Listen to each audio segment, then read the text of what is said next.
ನಮಸ್ತೆ ಸ್ನೇಹಿತರೆ, ನಾನು ನಿಮ್ಮ ಮಾಸ್ಟರ್ ಮೈಂಡ್ CSM ಇನ್ಫಾರ್ಮೇಷನಿಗೆ ಸ್ವಾಗತ. Breaking news. ಪ್ರೀತಿಯ ವಿದ್ಯಾರ್ಥಿಗಳೇ, ಬೋರ್ಡ್ ಪರೀಕ್ಷೆ ಬರೆಯಲು ರೆಡಿಯಾಗಿ. ಈಗಾಗಲೇ ನಿಗದಿಯಾಗಿರುವಂತೆ ದಿನಾಂಕ 11 ಮಾರ್ಚ್ 2024ರಿಂದ ಪರೀಕ್ಷೆಗಳು ಪ್ರಾರಂಭವಾಗುತ್ತಿವೆ. 5, 8 ಮತ್ತು 9ನೇ ತರಗತಿ ಬೋರ್ಡ್ ಪರೀಕ್ಷೆಗಳು ನಡೆಯಲಿವೆ. ಈ ಹಿಂದೆ ಕರ್ನಾಟಕ ಹೈಕೋರ್ಟ್ ಏಕಸದಸ್ಯ ಪೀಠ ಬೋರ್ಡ್ ಪರೀಕ್ಷೆಗಳನ್ನು ರದ್ದುಗೊಳಿಸಿ ಆದೇಶ ಹೊರಡಿಸಿತ್ತು. ಆದರೆ ಕರ್ನಾಟಕ ಸರ್ಕಾರ ಮೇಲ್ಮನವಿ ಸಲ್ಲಿಸಿತ್ತು. ಮೇಲ್ಮನವಿ ಪರಿಶೀಲಿಸಿದ ನ್ಯಾಯಮೂರ್ತಿ ಸೋಮಶೇಖರನ್, ನ್ಯಾಯಮೂರ್ತಿ ರಾಜೇಶ್ ರೈ ಅವರಿದ್ದ ವಿಭಾಗೀಯ ಪೀಠ ಪರೀಕ್ಷೆಗಳನ್ನು ನಡೆಸಲು ಸರ್ಕಾರಕ್ಕೆ ಅವಕಾಶ ಮಾಡಿಕೊಟ್ಟಿದೆ. ಬೋರ್ಡ್ ಪರೀಕ್ಷೆಗಳನ್ನು ನಡೆಸಲು ಡಿಸೆಂಬರ್ 13ರಂದು ವೇಳಾಪಟ್ಟಿ ಪ್ರಕಟಿಸಲಾಗಿದ್ದು, ವೇಳಾಪಟ್ಟಿಯಂತೆ 11ನೇ ತರಗತಿ ಪರೀಕ್ಷೆಗಳು ನಡೆದು ಮೌಲ್ಯಮಾಪನ ನಡೆಯುತ್ತಿದೆ. ಕರ್ನಾಟಕ ಶಾಲಾ ಪರೀಕ್ಷೆ ಮತ್ತು ಮೌಲ್ಯ ನಿರ್ಣಯ ಮಂಡಳಿ 5, 8, 9ನೇ ತರಗತಿಗೆ ಬೋರ್ಡ್ ಪರೀಕ್ಷೆ ನಡೆಸಲು ತಯಾರಿ ನಡೆಸಿತ್ತು. ಬೋರ್ಡ್ ಪರೀಕ್ಷೆಗಳನ್ನು ನಡೆಸಬಾರದು ಎಂದು ನೋಂದಾಯಿತ ಅನುದಾನರಹಿತ ಖಾಸಗಿ ಶಾಲೆಗಳ ಒಕ್ಕೂಟ ಕುಸ್ಮಾ ಮತ್ತು ಅನುದಾನರಹಿತ ಮಾನ್ಯತೆ ಪಡೆದ ಶಾಲೆಗಳ ಒಕ್ಕೂಟ ರೂಪ್ಸಾ ಹೈಕೋರ್ಟ್ನಲ್ಲಿ ಅರ್ಜಿ ಸಲ್ಲಿಸಿದ್ದವು. ನ್ಯಾಯಮೂರ್ತಿ ರವಿ ಹೊಸಮನೆ ಅವರಿದ್ದ ನ್ಯಾಯಪೀಠ ಬೋರ್ಡ್ ಪರೀಕ್ಷೆ ರದ್ದುಪಡಿಸಿ ಆದೇಶ ಹೊರಡಿಸಿತ್ತು. ಇದಕ್ಕೆ ರೂಪ್ಸಾ ಮತ್ತು ಕುಸ್ಮಾ ನೀಡಿದ ಕಾರಣವೇನೆಂದರೆ, ಪರೀಕ್ಷಾ ವ್ಯವಸ್ಥೆ, ಪರೀಕ್ಷೆಗಳನ್ನು ನಡೆಸುವುದು ಹಾಗೂ ಪರೀಕ್ಷಾ ಮಾದರಿಗಳನ್ನು ಜಾರಿಗೆ ತರಬೇಕಾದರೆ ಕರ್ನಾಟಕ ಶಿಕ್ಷಣ ಕಾಯ್ದೆ 1983 ಸೆಕ್ಷನ್ 22ರ ಅಡಿಯಲ್ಲಿ ನಿಯಮಗಳನ್ನು ರೂಪಿಸುವುದು ಕಡ್ಡಾಯ. ಆದರೆ ಸರ್ಕಾರ ಅದನ್ನು ಮಾಡದೆ ನೇರವಾಗಿ ಅಧಿಸೂಚನೆ ಹೊರಡಿಸುವ ಮೂಲಕ ಬೋರ್ಡ್ ಪರೀಕ್ಷೆ ನಿಗದಿಪಡಿಸಿದೆ ಎಂದು ಅರ್ಜಿಯಲ್ಲಿ ಉಲ್ಲೇಖ ಮಾಡಲಾಗಿತ್ತು. ಆದರೆ ಸರ್ಕಾರ ಉದ್ದೇಶಿತ ಬೋರ್ಡ್ ಪರೀಕ್ಷೆ ಅಥವಾ ಮೌಲ್ಯಮಾಪನ ಪೂರ್ವ ಸಿದ್ಧತಾ ಸ್ವರೂಪವಾಗಿದ್ದು 10 ಮತ್ತು 12ನೇ ತರಗತಿಗೆ ಎದುರಾಗುವ ಬೋರ್ಡ್ ಪರೀಕ್ಷೆಗೆ ಸನ್ನದ್ಧಗೊಳಿಸುವ ಉದ್ದೇಶವಿದೆ ಎಂದು ಹೇಳಿತ್ತು. ಆದರೆ ತಕರಾರು ಅರ್ಜಿಯನ್ನು ಕರ್ನಾಟಕ ಹೈಕೋರ್ಟ್ ಬೋರ್ಡ್ ಪರೀಕ್ಷೆ ರದ್ದುಗೊಳಿಸಿ ಆದೇಶ ಹೊರಡಿಸಿತ್ತು. ಹಾಗಾದರೆ ಸ್ನೇಹಿತರೆ, ನಾವು ಒಂದು ವಿಷಯವನ್ನು ಇಲ್ಲಿ ತಿಳಿದುಕೊಳ್ಳಲೇಬೇಕು.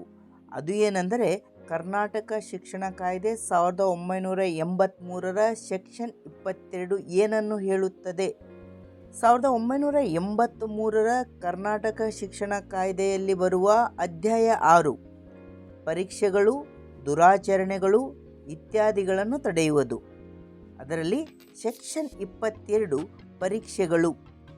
ಅದರಲ್ಲಿ ಪಾಯಿಂಟ್ ನಂಬರ್ 1, ಆಂತರಿಕ ಮೌಲ್ಯಮಾಪನವಿರುವ ಅಥವಾ ಬಾಹ್ಯ ಮೌಲ್ಯಮಾಪನವಿರುವ ಅಥವಾ ಭಾಗಶಃ ಆಂತರಿಕ ಮತ್ತು ಭಾಗಶಃ ಬಾಹ್ಯವಾಗಿರುವ ಪರೀಕ್ಷಾ ಪದ್ಧತಿಗಳನ್ನು ವಿದ್ಯಾರ್ಥಿ ಮೌಲ್ಯಮಾಪನ ಪದ್ಧತಿಯು ವಿಶ್ವಾಸಾರ್ಹವಾದ ಮತ್ತು ಪರಿಣಾಮಕಾರಿಯಾದ ಪದ್ಧತಿಯಾಗುವ ಹಾಗೆ ಅದನ್ನು ಸಕ್ಷಮ ಪ್ರಾಧಿಕಾರವು ವಿನಾಯಿಸತಕ್ಕದ್ದು.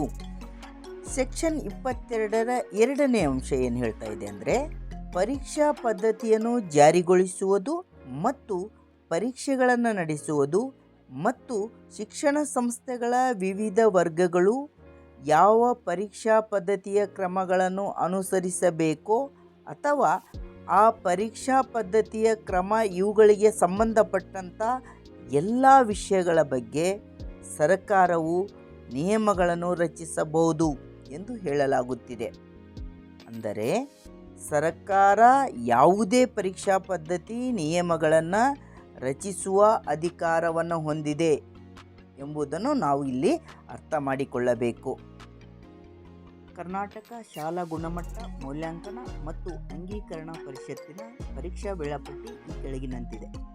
5ನೇ ತರಗತಿ 11/3/2024 ಪ್ರಥಮ ಭಾಷೆ 2:30ರಿಂದ 4:30 2 ಗಂಟೆ. 12/3/2024 ದ್ವಿತೀಯ ಭಾಷೆ. 13/3/2024 ಪರಿಸರ ಅಧ್ಯಯನ. 14/3/2024 ಗಣಿತ. ಅದೇ ರೀತಿ 8ನೇ ತರಗತಿಗೆ ಸಂಬಂಧಪಟ್ಟಂತೆ ವೇಳಾಪಟ್ಟಿ ಈ ಕೆಳಗಿನಂತಿದೆ. 11/3/2024 ಪ್ರಥಮ ಭಾಷೆ 12ಕ್ಕೆ ದ್ವಿತೀಯ ಭಾಷೆ, 13ಕ್ಕೆ ತೃತೀಯ ಭಾಷೆ, 14/3/2024ಕ್ಕೆ ಗಣಿತ, 15/3/2024ಕ್ಕೆ ವಿಜ್ಞಾನ, 16/3/2024ಕ್ಕೆ ಸಮಾಜ ವಿಜ್ಞಾನ, 18/3/2024ಕ್ಕೆ ದೈಹಿಕ ಶಿಕ್ಷಣ. ಎಲ್ಲ ಪರೀಕ್ಷೆಗಳು 2:30ಕ್ಕೆ ಪ್ರಾರಂಭವಾಗಿ 5 ಗಂಟೆಗೆ ಮುಕ್ತಾಯ ಆಗುತ್ತವೆ. 2:30 ಪರೀಕ್ಷೆಗಳು ನಡೆಯುತ್ತವೆ. 9ನೇ ತರಗತಿ ವೇಳಾಪಟ್ಟಿ ಈ ಕೆಳಗಿನಂತಿದೆ. 11/3/2024 ಪ್ರಥಮ ಭಾಷೆ 3 ಗಂಟೆ 15 ನಿಮಿಷಗಳು, ಅಂದರೆ 2 ಗಂಟೆಗೆ ಪ್ರಾರಂಭವಾಗಿ 5:15ಕ್ಕೆ ಮುಕ್ತಾಯವಾಗುತ್ತದೆ.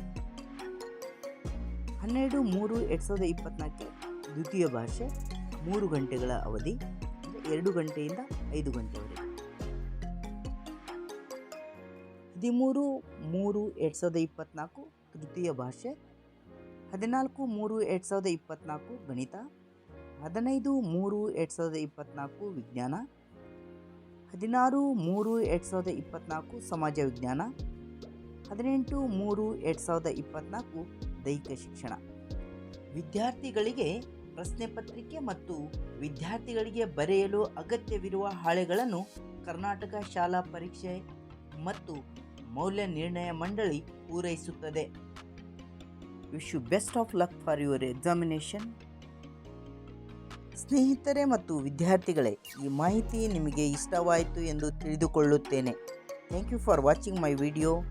Please like, share, subscribe, press the bell icon for my new videos.